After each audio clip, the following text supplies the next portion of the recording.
And I think a lot of people view, especially venture capitalists, they view them as, vulture capitalists. And in some ways, they're not that. They're there to make money for their investors. And if you align with that, you tend not to have, oh, they're evil or anything like that kind of going on in your head.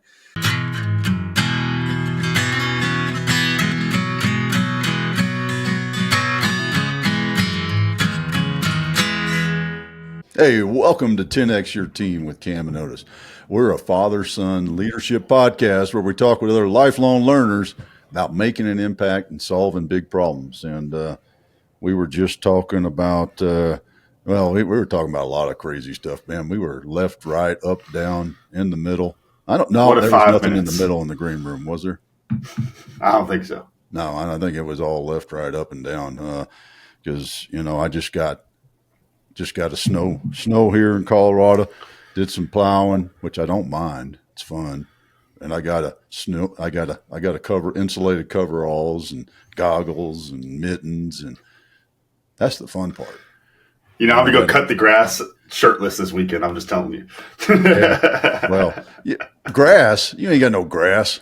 Oh, I got grass. We had a great year. I let you guys have your snow talk. I don't want to ruin your weather conversation talking about what it's like here in the desert. I had a great winter. It's coming in nice. I got more grass than I've ever had. Well, that will be a change because last time I was in your backyard. Oh, there's nothing. Yeah. Yeah. Let's just say there were a lot of rocks, maybe mixed in with some dirt. So successful last 4 months or so, I got to say. Oh, awesome. Yeah, well, and coming in from the Bay Area where there's always grass to cut. Y'all got to cut grass like all year round, don't you? All year round. Yeah. Man. In fact, it grows more in the winter because we get the rains finally. And so it really goes. Man, as a kid growing up, that was a moneymaker. But as an adult, when it's your yard, nah. That's why they have kids, ain't it? That's exactly right. Yeah. Well, and what I was wondering, because I had this great conversation. Well, there's a couple of things. Dadgummit. I was going to save that one for later, so I'm going to come back to that one in a minute. The conversation I was having Tuesday night, but I'm always curious in the pursuit of the industry that your business and your quite frankly your career, was it you turned around and looked up and said, oh, I'm in cybersecurity, or was it, hey, there's a problem over there and I can fix it? Which one was it? Probably a little both, to tell you the truth. I think something that served me pretty well is to not necessarily run exactly where the fire is burning right now. So if you think about AI right now, which is the field we're in, but I don't really think of, I got to do the mainstream AI thing. Because usually by the time you hear that, especially in tech, it's a little late for you to get into the game. I do think a lot about the derivative parts of it. So early in my career, software, it sounds somewhat quaint now, but software was really starting to run. You almost made me lose my coffee, man. Yeah. Software is quaint. That's so true. But software was starting to run more and more of the businesses. So you had, banks that were basically software companies, because that's what ran the banking stuff. I started thinking about, what do they need? And they needed quality. They need the software to be of quality. So that kind of got me at my first startup, or attracted me there. And then the second one was about cybersecurity, because, once those things got stood up, it was, the more software developers think about, they're builders. So they don't think about destroyers, the destroying part of it. Hackers think about destroying things. And it's just a mentality shift that is actually today even, it's still a lot of inertia in that dynamic. But I thought about, what can we do to help make sure that the software was strong? And that's how I got into cybersecurity. And then that got me into more security operations and the different elements of cyber that are out there. What do you think is the I'm trying to think how to put it. I don't know. We were talking with the engineer on our last episode. We're talking about like schools of thought. What would you say is the school of thought that you're in inside of cybersecurity? Because I think there's a lot of different approaches, especially like serial tech entrepreneurs. Like you can go a few different directions as far as, what you're chasing, what the purpose is, that's kind of fueling you along the way. What kind of box would you put you in as far as your journey with that? So my more controversial answer will be, you know what? I'm here to make my investors money. That's why we're in business, right? Yeah, exactly. I mean, I've always kind of kept that, not to forget those things. And I think a lot of people view, especially venture capitalists, they view them as, vulture capitalists. And in some ways, they're not that. They're there to make money for their investors. And if you align with that, you tend not to have, they're evil or anything like that kind of going on in your head. So yeah, I'm here to make money because I'm in business. Yeah, you're exactly right there, Otis. It's like that's a part of it.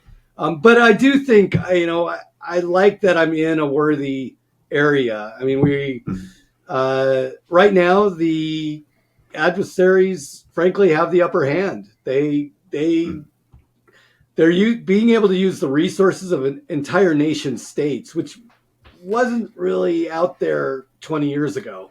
Everyone always thought that if a nation state really admitted that they were hacking another nation state, there'd be a war. And, today it's, I'll use that word again, Otis. It's quaint to go, oh, it's China. People are like, yeah, of course it is, but yeah, it's that like, wasn't, duh.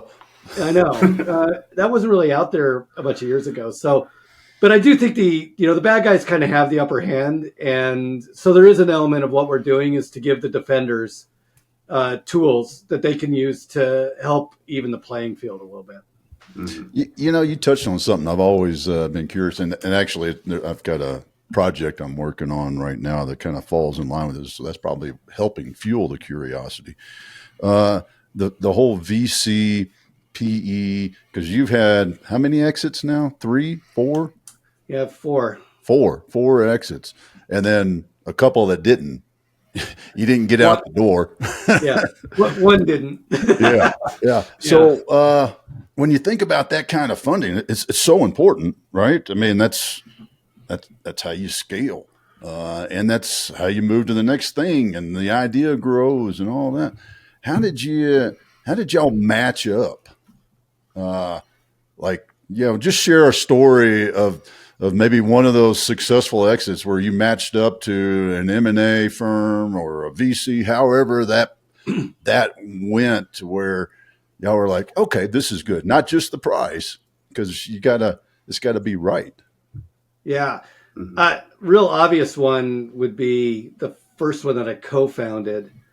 And it's obvious because it was in part the idea of our investor too. So we were really what they'd call incubated at the same time. So we just had a match early on where he wanted to start a company, and this was in application security. So at the time there was really not much going on there. People were in cybersecurity. They were putting the firewalls out there and making sure malware. They were checking for malware and checking for antivirus stuff and things. There was all that kind of on. But this premise of, hey, what if we just made the software strong? Then you wouldn't maybe need all those other things because it's so much things are run there. And it happened to relate to a company that I had done previously. A company, it was called Pure Software, and the product was called Purify. What it found was defects in the software that were really hard to find, and the symptoms were very separated from the root cause of the problem. But this product was really successful. It's called, like I said, it's called Purify, and we went public, bought another public company through all that. And he said basically, let's replicate that, but let's do it for software security, not software quality. And so he incubated it, and we started with, it's the classic kind of, we had a PowerPoint deck. We pitched it to all his partners. They all said, yeah, let's go.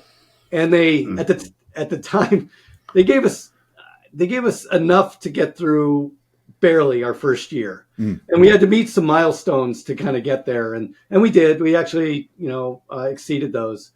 And then they gave us another tranche, and then we were kind of off. And then, like you were saying, that the money is the fuel for your rocket. Like, you're not going to get off that launch pad, no matter how beautiful your rocket looks. If you don't have fuel in it, it ain't going anywhere, So that was like a very classic thing. I think on the other end, I'd say the story of my last company, we were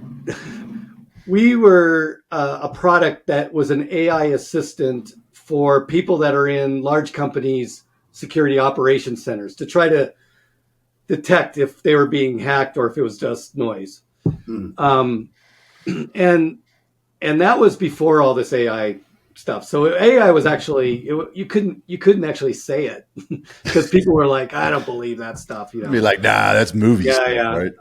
And we weren't using the same kind of AI technology. To be fair, we're using a different kind of form of AI. But it was a great view. But then COVID hit, and people were kind of, are we really sure? And we had to, but we found a really good fit with another company that was already out there. First, it was an investor, I'd say. So we got our investment. That was our Series B round. So at Series B, they're actually looking for metrics that you're selling it beyond your friends. I'd put it. So people you don't know, that they're willing to buy the thing, and they're seeing the right growth curve. And so we secured that. But then it was in this. That the whole COVID area was strange, right? We suddenly had to become, you couldn't meet with people in person, you're very, and actually we sold this company to our acquirer without ever having to meet them in person. It was 200 million. Wow. So, a reasonable amount. Didn't meet them until after the deal was done and everything because of it. But it was putting together the investor that had the relationship with those companies, and those companies seeing great value in how they could accelerate their roadmaps by buying us, and having just that all being put together. I think there's a lot of moving parts that go into this type of thing, and a heck of a lot of luck and good timing that go into it. And so those are two stories that I'd say that are on the different ends of the spectrum. Yeah. The interesting thing to me talking about that goes back to a conversation we had on a previous show, talking about like predicting what your impact is going to be in the market. And then also it's like, then when you start measuring like, well, how much could we do if we got this pipeline going for sales? It's like, oh, well, if we could do, $50 million, well, then it's easy to say we got to spend $1 million on product development or building our pipeline or whatever it is, right? That example I feel like is extreme in your world. Like, it's like, I mean, even you're saying $200 million right there. My hypothetical example was a quarter of that, right? So it's a much more extreme world with that, because the value can get so inflated. How did you manage that, like, as a leader of communicating that? Because it's pretty easy to look at something like, closing all these loopholes in software for security, and that could make a huge impact. It's really easy to be like, well, that could sell that to, this many million companies. I could do that for this many thousands of dollars. And like, that number can just balloon and balloon. And realistic or not, that's the number you're kind of running with. How do you lead inside of that environment and communicate that to your team? Yeah, it's a great question, Kev. I mean, because I do think there's an art to that side of it. You need to be very practical in your approach. No matter what your total available market could be, you have to go, how can we practically reach this, and with what kind of product and that. And so, it really stems from that, I think. You're balancing here's what our pipeline says, but here's the reality of that whole pipeline. And so I actually lead by being very, very transparent with my teams. I mean, they know how much cash we have in the bank at all times, really. They know what's in the pipeline and what's good about it and what's going to be hard about it. We share wins, we share losses. I mean, I'm a very big believer in pretty immediately doing postmortem like meetings, because it's like, what did we learn from this meeting? What did they tune up to? What didn't they? and sharing that with the team. I mean, I didn't think it was that unique, but after every board meeting, I share the board slides and what I talked about with the board. And it ends up being, I found from my team that's kind of a unique thing to do. You know, sometimes founders like to hang on to stuff and they like to be seen as not having flaws or not knowing exactly where they're going and things like that. Especially in the one I'm in right now, I guess maybe it's because I'm older, is like, in some ways, I guess previous ones I'd like to put the blinders on and just say, we're going for it. And I'm gonna all negative stuff I'm gonna kind of tune out, and we're just gonna stay, you know. And I'm a very optimistic person anyway, so it kind of worked for me. But this one I'm a little bit more of, yeah, we really don't know what we're gonna do here, do we? You know, so let's all figure it out, but all know that and be comfortable with the ambiguity that is a natural part of it, because you know, like you're saying, Kev, you could paint a picture of there's no ambiguity. Like it's just all we have to do is this, and this, and then we're a unicorn. Fact of the matter is, the people that are unicorns are just they got their timing, and they got lucky in a lot of things, and they probably built good product, no doubt about that. But boy, I've just in my 40 years of working, I've met with so many people that built good product and the timing was not right. Mm-hmm. I'd even say my last company that I sold for 200 million, we were early. If we would have been in today's world, we would be a unicorn probably. Mm. You know, that 200 million would have been $1 billion. But, you know, we were 4 years early in that journey. And there's a lot of things that go into it that founders and other leaders don't think about. You know, you have to have people that are able to receive your message in the way they did. And in many ways, the message we couldn't tell in 2016 about our product was this can bolster your best people and give them a superpower in some ways, you know, and maybe even replace those people that aren't so good. Today, you know, that's how AI is pitched, right? It's that it can become that, but that was a very kind of almost dangerous message to do, because you get resistance from the people, the exact people you're selling to that you're trying to help would resist that message. Today, I think they're more open to it. So that's a good example of your timing has to be right, you know, to work.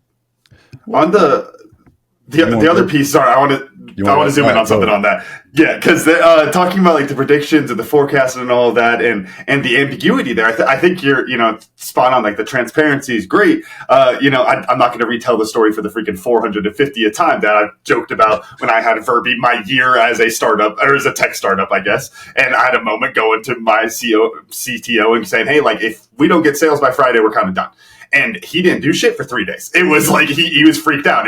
That is a very real problem there. How do you balance that? Because that, you got to be transparent without scaring everyone away, basically. Yeah, you're right. I mean, there are certain things that you just have to do at certain moments, and so you can still be somewhat transparent about it, but like you said, you can't just like freeze in that. I think that's where experience comes, is not letting it down to the last week, is knowing, like right now, I mean, I would say right now I'm planning, like I have enough cash into 2027, but I'm looking at all the steps to raise my next round, to do my next things, to what metrics I have to hit to make that easy instead of hard. Because if you're at your last week, yeah, people will still give you money, but they're cramming stuff down, cramming terms down your throat that you just, they just aren't fun. So I do think the experience, where the experience comes, and it should come from your investors too, right? They see this movie all the time. And that's why getting good investors is better than bad investors, because they're like there to help you and to note when it looks like you're off track a little bit and what you have to achieve. And then you might have to call it all hands on deck. We got to get to this thing. And that's when, again, I was kind of joking about the friends thing, but kind of not. You've built your career. You might need to go to an early customer and say, you know what? I need a bigger deal from you. And so you do things like that because your goal as a startup is to stay alive.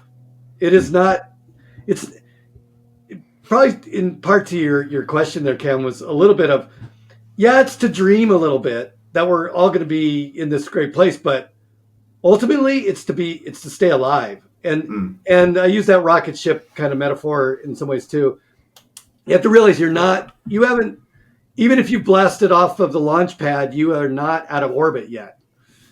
And you got to think of your next stage, get out of orbit before you can get to the moon because, and so you got to be really practical about those things. And you have to think in advance, what are all the things I need to do that so I don't get in a bad spot? Now, sometimes you can't help bad spots. And the company that didn't work for me, we were turning the company around. We were heavily debt laden, and 9/11 hit. That's something we couldn't predict. That's one of those black spots. And so our creditor, the people who had loaned us the money, they came in and said, I need all of it because I'm worried about my business. And it shut us down in 2 weeks. And you can't predict things like that. That's timing. Those are some of the timing things. But you can, if things are going to be normal, you got to set them up, and you can predict those things. And that's what you got to keep in the front of your mind is like survive, get to the next stage, and all the while looking at the next stage while you're trying to survive to get to the next stage, right? Totally. I'd love to back to that, the mindset that you have looking at things now, in the transparency. Could you, or have you been able to tell a difference in culture?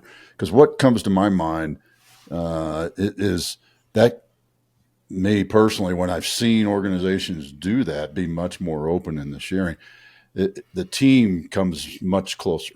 The camaraderie is there. There's very few of the shit, what am I going to do for my job because this is going to happen? That sort of thing. Could you talk through that? I think it's critical, right? And that's why I may be transparent in that way because, said another way, often people talk about people who's ready and good in startups versus people that are good and ready in bigger companies. If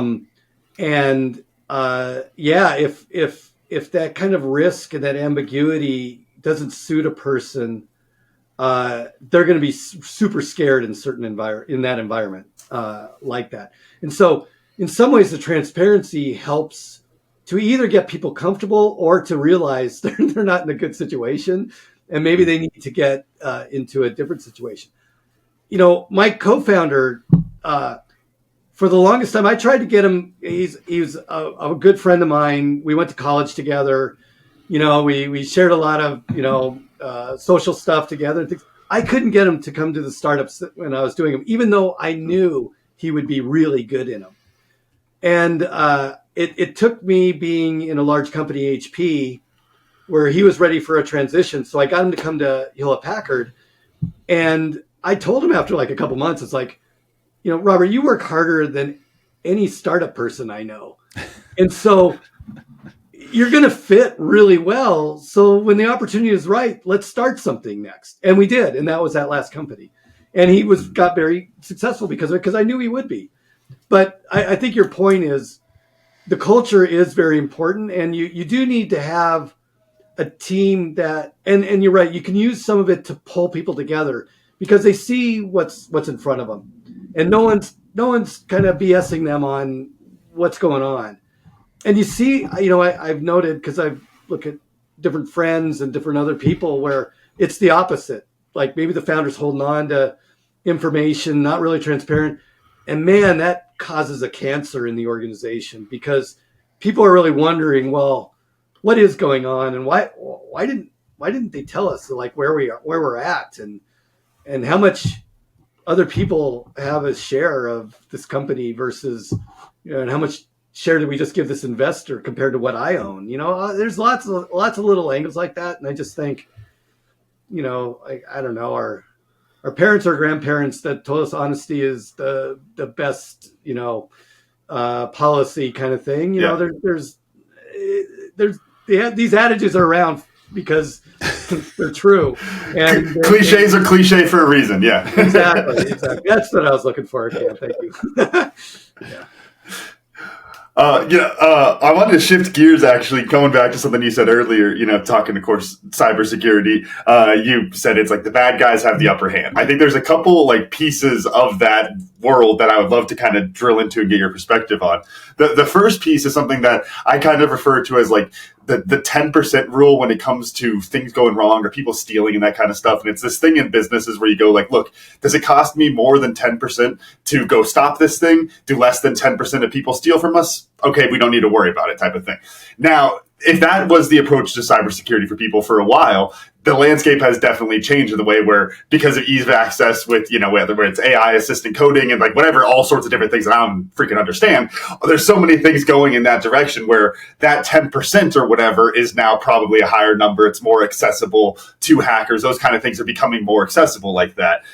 Could you paint a picture of what that landscape kind of looks like and, I guess how the bad guys have the upper hand, maybe on more of the, because you kind of hinted on the international, which I think is a whole other several cans of worm, but maybe more on the like kind of domestic scale there with that. Sure. Let me try and tell me if I'm making sense on this or not. There's one thing that is absolutely true in cybersecurity is that the defender has to be right 100% of the time. The attacker only has to be right once because they only have to get in. And so usually what that means is, and why the level field's a little bit uneven because of that is and the point that you were bringing up, Cam, is that the attack surface has expanded, as more businesses start using these things. So what that means is there's more ways for the bad guys to get right once. They can use different vulnerabilities. Today, it's actually much more common that it was a component or someone in your supply chain where they entered into your network, and hacks, and that's been going on forever. Like one of the biggest hacks, like it was probably like 20 years ago, was because the HVAC vendor, connected the refrigerator, the air conditioning system into the internet, and that was compromised, and that's how the attacker originally got in. Now, once they get in, they use a technique that is known as like lateral movement, and all that means is they're just being very patient, and they're just looking for areas that they can get to, and they're basically looking for where the crown jewels are. The whether it's the credit cards associated with the names of the people, or it's data in very monetary terms, or data that might just be intellectual property. But they just look for those systems that house those, and then they start trying things. And they're very smart about it. Typically, the adversaries is they'll do it under a threshold that they know will cause alarm bells to go off, because it's not like the companies don't have these tripwires and other things. They do, but they can often hide in the amount of noise that's being spewed by all these things, because the same controls that are helping you also give you false positives, and that's a hard thing to discern. That's why you have to put people in the middle of it, because people are good at that judgment call once they see it, but they have to be able to see it.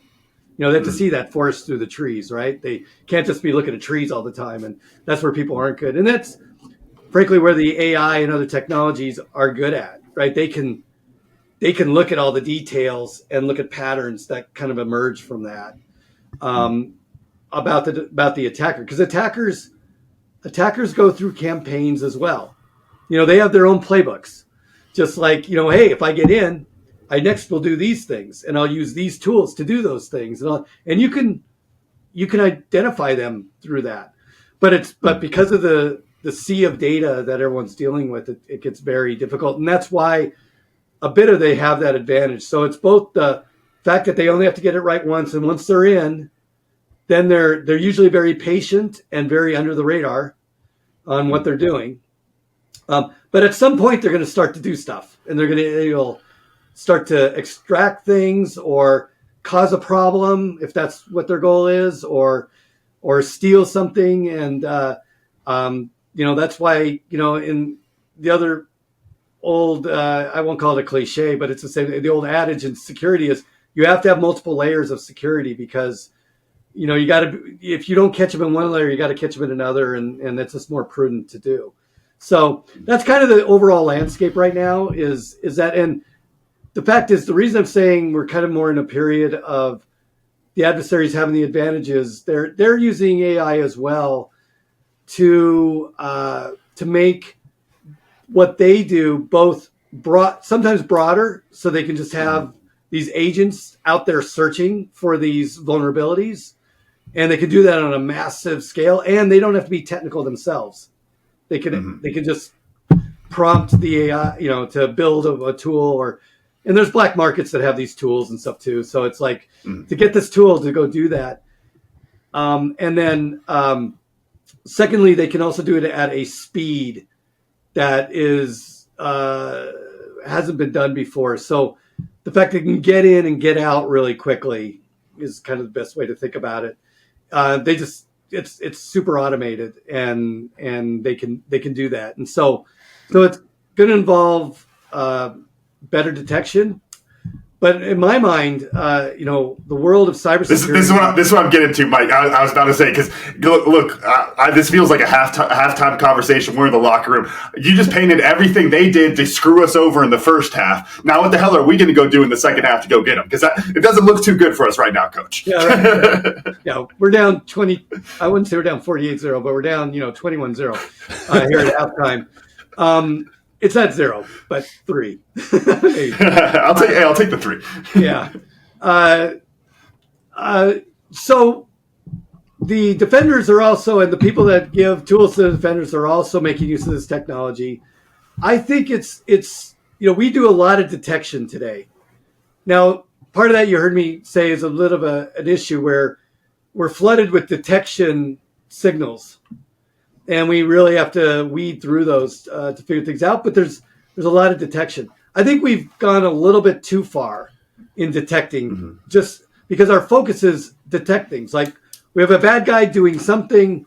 Let's go build a detector for that one thing. So it's like, if your house gets broken into, the way the bad guy got in, took a hammer, bashed through a window, crawled in the window, took your stuff and left. So what we tend to do in cybersecurity as vendors is, let's go get a hammer detector, or a hammer and glass impact detector, and it's very specific. And what that causes is that the defenders now have to have someone that understands all the signals that come from hammer and glass breaking detector. And there's, other ways to get into the house, walking in the front door, having a pass key, walking in the back door that you didn't lock.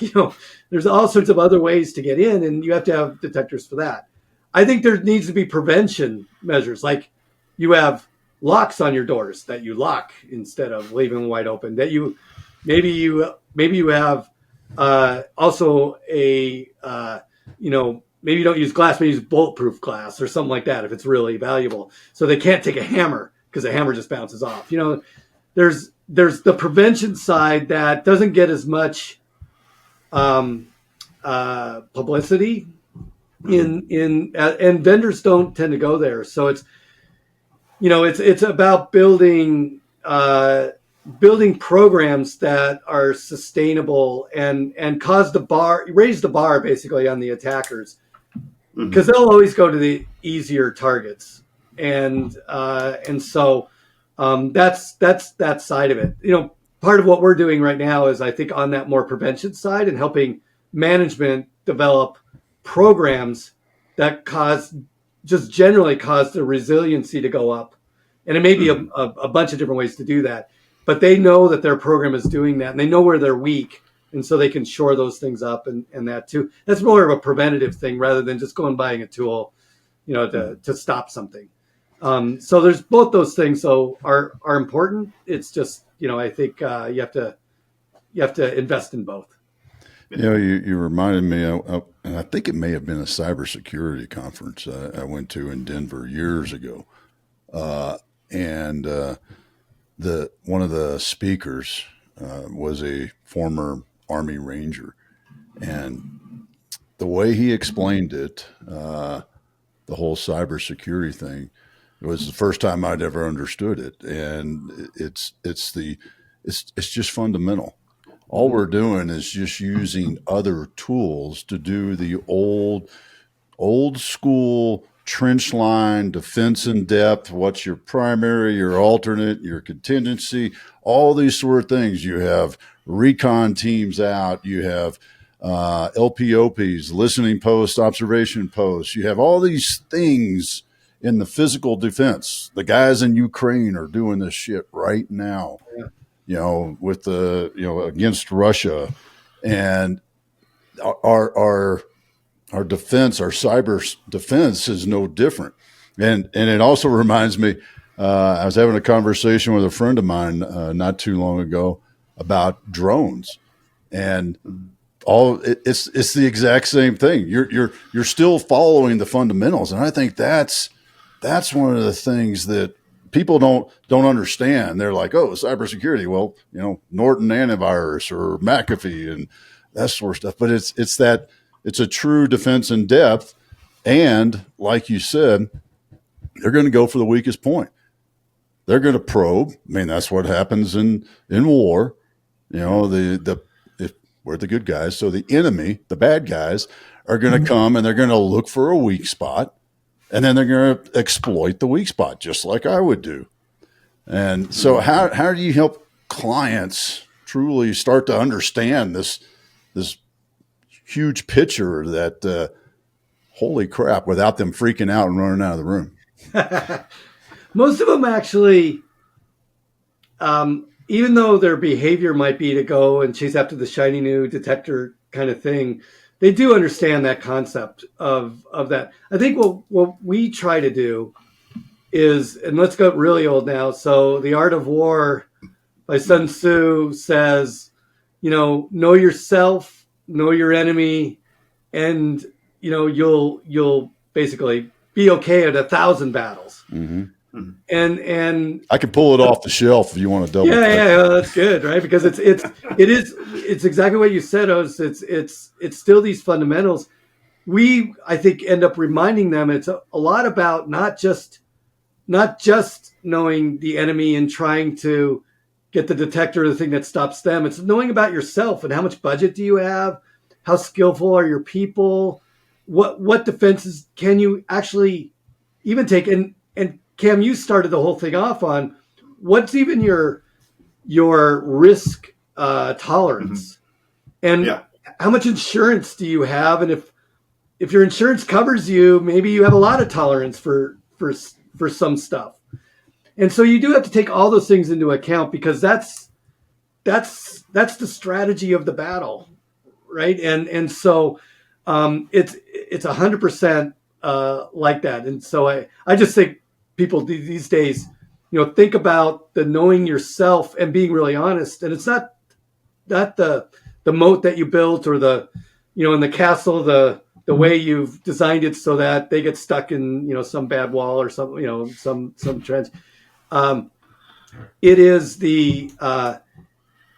knowing that you have good archers that can actually, get them even that, it's all those things. And, but it's get down to fundamentals. So we talk a lot about cyber hygiene, and you mentioned passwords, it's like even that still today, it can be a weak spot for you, is that people are just using the same password or not changing the password or doing something, but to tell you, even within passwords, the best practice has moved from, remember when we were always bugged every 2 weeks to change your password? Mm-hmm. Well, the flaw in that was people weren't remembering the password, and that was causing a hassle. So that's why they went back to the thing of, it's got to be something I remember. It's going to be the same password everywhere, kind of thing. These days, it's like, no, go get some technology like a password manager. Let it give you a big, long 15 character with mixed symbols. You would never remember it or guess it, but rely upon your manager.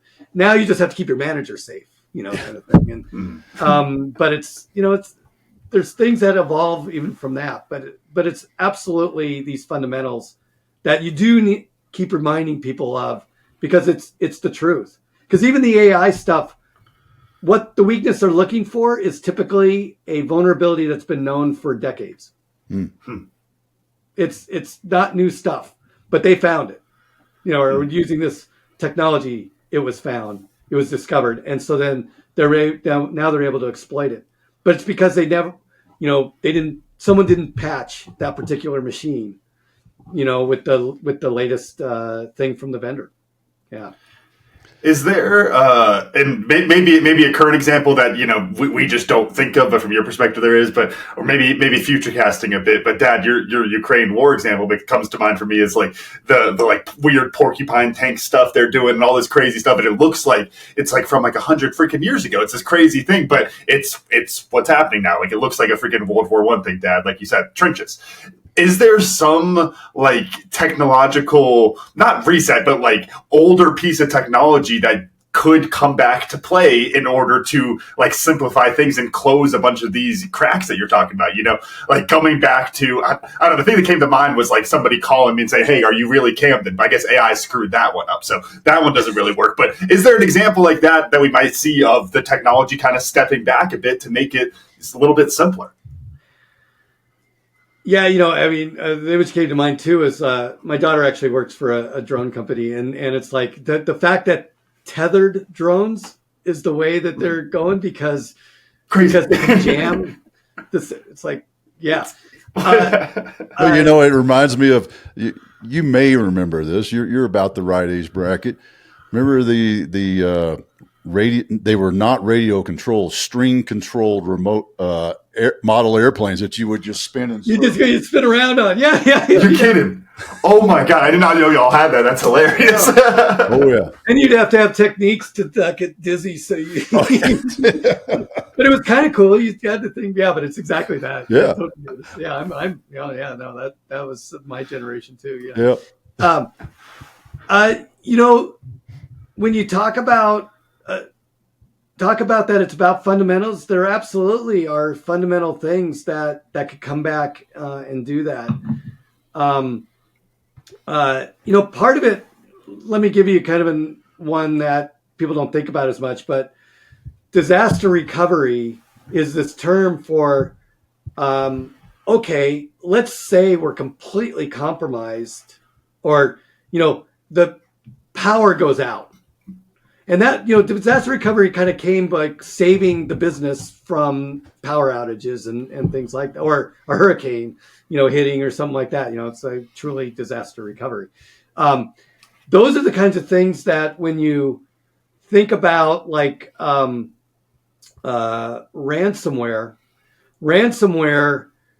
is only as effective as what it could take, it could get to and hold ransom.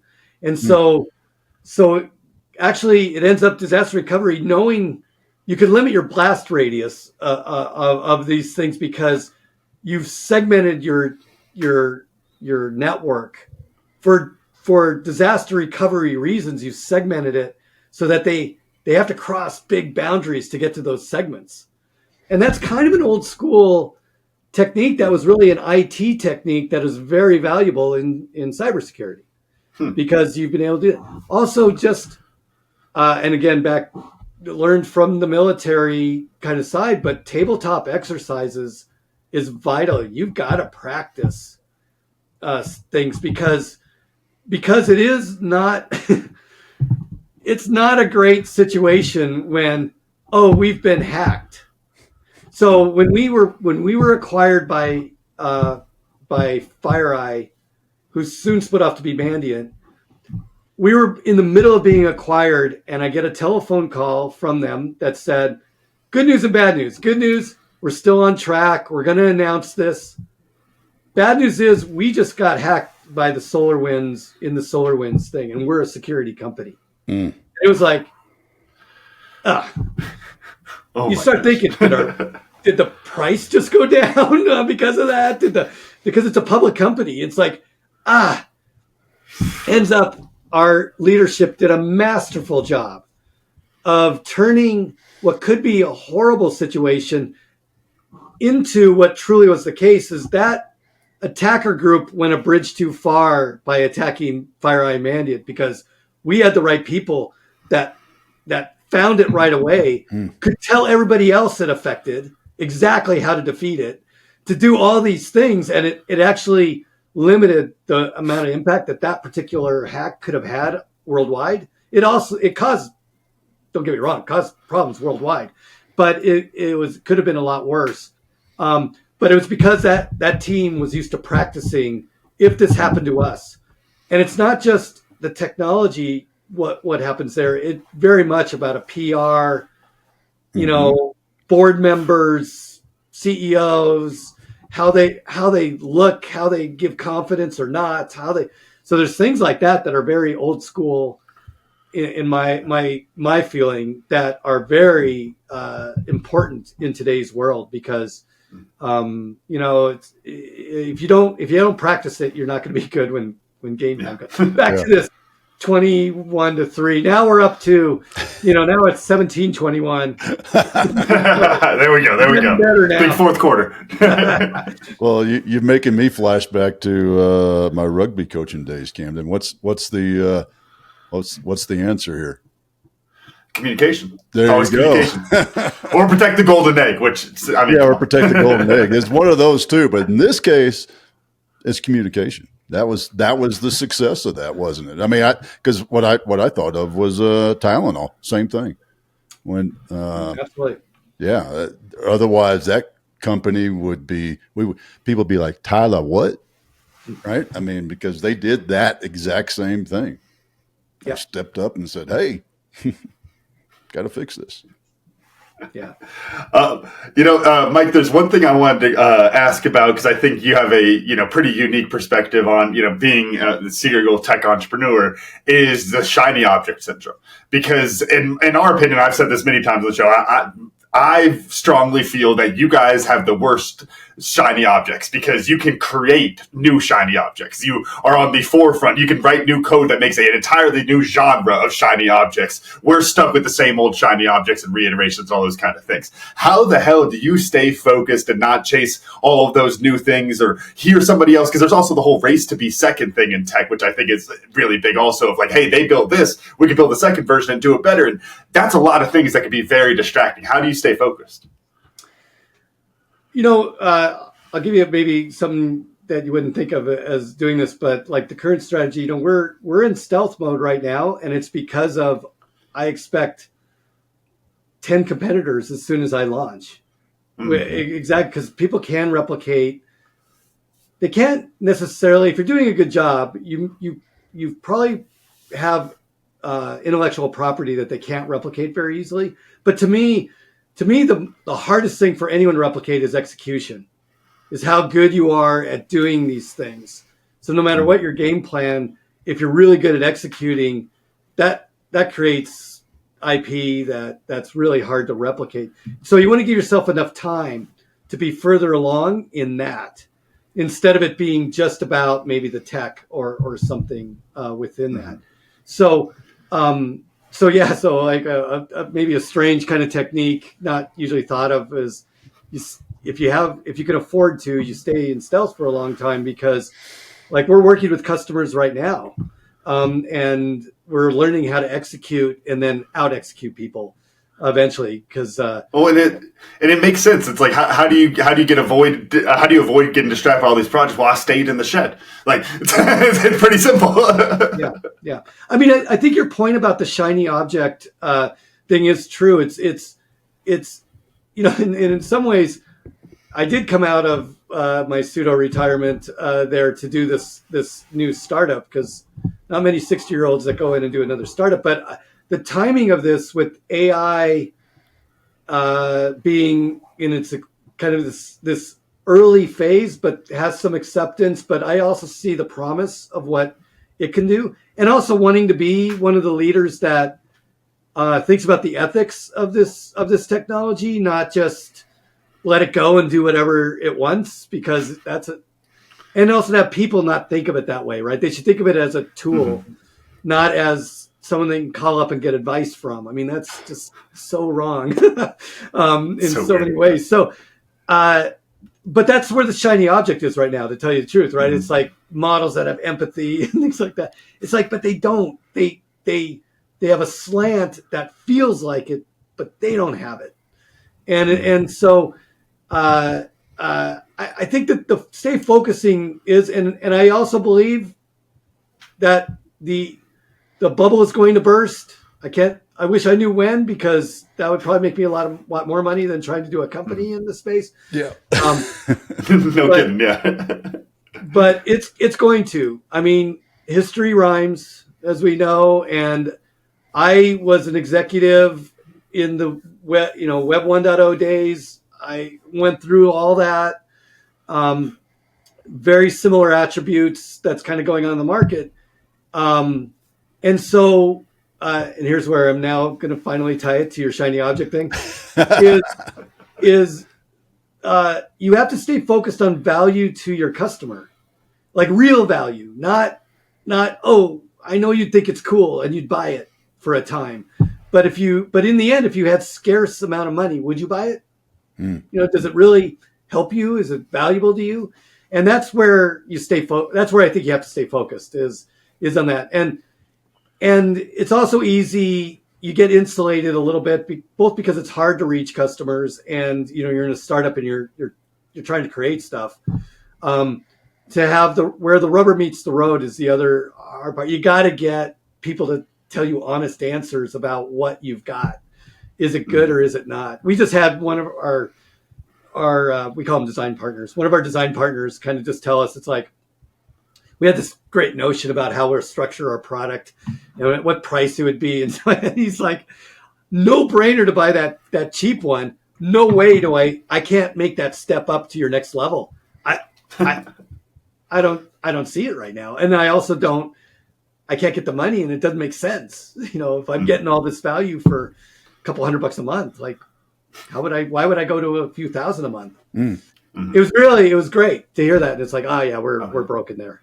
And we have to think differently about how we portray that.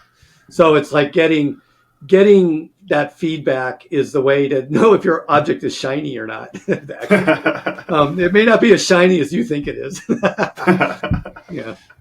Well, you touched on something that not the shiny, but the empathy, and I'm right there with you.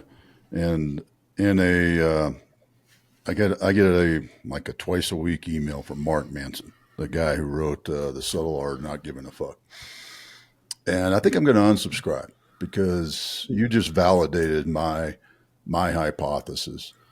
And this morning's newsletter was pumping up his new AI tool for therapy and counseling. And I was like, wow. So Mark Manson, when you listen to this show, you give me a call because, dude, you've lost the bubble. Because you know what? I don't give a fuck about AI helping people to become better people. People help people. And only people can have empathy. You can't code empathy. I think that right there is what I just learned. You can't code empathy. So you could. I was going to say you can help people that have good empathy, or you could help them, and they could help the process maybe, but there has to be a human in that loop. And even in cybersecurity, very technology driven, they love it, all that stuff. You don't want the AI pushing the button, and someone with judgment should be in that loop. Just maybe flashback 2001: A Space Odyssey, right? Yeah. I mean, yeah, come on. Hal. No, Hal, no. Yeah, Kim. No, I was just going to say on it. It reminds me of the conversation we had yesterday, talking in Steelman a bit about it. But oh my gosh, I just completely lose that train of thought. Sorry, you lost me on the Space Odyssey. Wow, did I shoot? Oh, just the idea of it's like it depends on what you layer it with, right? We were talking about therapy, people's experiences with that. It's like, hey, well, I got a tribe and purpose coaching background to where I could take a bunch of stuff, and I'm very action oriented. So yeah, some talk therapy did all right for me because you've got it layered with stuff. I'm trying to think. Now, I don't know where the AI chatbot therapy fits into that layer, but you could probably find a little corner for it or something, a stack of pills. I think so. That's why I don't think it's as much as it's not a binary black or white thing. It truly is used in the right way. All technology can be good or bad, right? And I just think people running to say that it can get all the way there when we don't really know, that's not right. Let's and that's what'll cause part of the bubble to burst. And just like we had in Web 1.0, we grocery delivery. Amazon does it all the time now, very profitably, but it didn't happen back then. You guys remember Webvan? So Webvan was an unprofitable business with no road to profitability. That's what can't work, And so it's. You got to think about these things as you go through and you start new companies and that too. For a time you can exist, or you can use technology to do one thing, but in the end, what's the overall system you're trying to build, and do things make sense and of value to other people in that chain? Mm-hmm. Kim, was that what you learned? I can't. No, it wasn't. What did you? No, for me, it was the, having to be right 100% of the time versus them only having to get it right once. And it reminds me of, I think it was an Auburn lineman in the draft this year, Dad. Do you know what I'm talking about? The kid he got interviewed and he was like, look, they get a couple sacks a year. They can go to the league. Like, if I let up one sack, I'm not going to the league. That's a great way to think about it. Yeah. Yeah. I mean, it's anti-terrorism. I used to work in Homeland Security world. And it's the same thing, all those concrete barriers and steel posts, and everybody's like, "Wow, what good is this?" Well, it's stopped 100% of them so far, right? I mean, yeah, that's the scary thing. Goes back to communication, though. That's why people got to talk about victories like that, because I think that is a big piece of that. Whether counterterrorism or cybersecurity it can feel like, because you can spend so much ridiculous amount of money on any of those type of prevention things, and if it never happens and you don't communicate how many things you're stopping, then it looks like I paid for nothing, right? Yeah, Ken, you bring up a really good point that I wish I would have made earlier too. Part of, I think, what we're trying to do too is to tell the stories about the wins, because for our customer, which is the security leaders, they should have stories at the ready of all the places where they've won, because it is they're in the business, like insurance, of when things go wrong, not when things are going right. And so it's a very important point you make. Oh, it's harder to tell. Going into healthcare, it's the same thing, right? Yeah. Insurance pays for you to go to the doctor, not go to the gym. It's the same sort of thing, right? I was going to say it's interesting because, going back to your counterterrorism example there, Dad, is we could talk about a bunch of guys coming in on Apaches and dropping in somewhere in the middle of the night and doing all this crazy stuff. Mike hitting a button and stopping it is, I don't know I think which one's going to get the movie made after it. You know what I mean? So got to figure out how to tell those stories sexy, Mike, but we'll figure that out on a future episode. Well, I do have to educate you. So counterterrorism is shooting the bad guys in the face. Okay. No, sorry, that was proactive terrorism I was talking about. Anti-terrorism is the roadblocks and the measurements, the security checks and things like that. So the counter is the proactive, the anti is the, I guess reactive is not the right word. Either way, I got you. Yeah. Mike, how about you, man? What'd you learn? Besides the thing you just, the difference, it was, I think I learned that I didn't see, some of what I even do today is so tied to the culture thing that you had brought up, and in a good way. I think that's good, but it's like the transparency, the communication, the things like that is it's a very real impact on culture, and I should probably pay a little bit more attention to that side of it, and to talk about a win there too for myself. Yeah. Mike, how do folks find you, see what you got going on next, and maybe get a peek inside that shed that you ain't opened yet? Yeah. Well, the peak will come, go into our website, which would be pulsesecurity.ai. It doesn't say much right now. So yeah, but we will reveal through that. We also started a little parallel track of a community of security leaders that we're calling the Security Impact Circle. And to reach that, it's securityimpactcircle.org. And we write blogs on it. We have other leaders write things on it. We do that. That one's purely because we want to help security leaders be successful themselves. And one of the things we're doing right now is going around doing workshops about the engagement with their board of directors, because that's a tough thing, and no one's helping our security leaders do it right. And so we have directors that are coming into doing workshops about what they want to hear from the security person and things like that. But that's securityimpactcircle.org is another place. And you can always find me, Mike Armistead, on LinkedIn. Good deal. Mike, thank you so much for your time today. It was a lot of fun. Yeah, it was great. Great conversation, guys. Camden, run us out. All right. Thank y'all for listening to today's episode of 10X Your Team with Cam and Otis. And a special thanks to our guest, Mike Armistead. Sorry, we went over the hour. I'm allowed to flub up the outro, okay?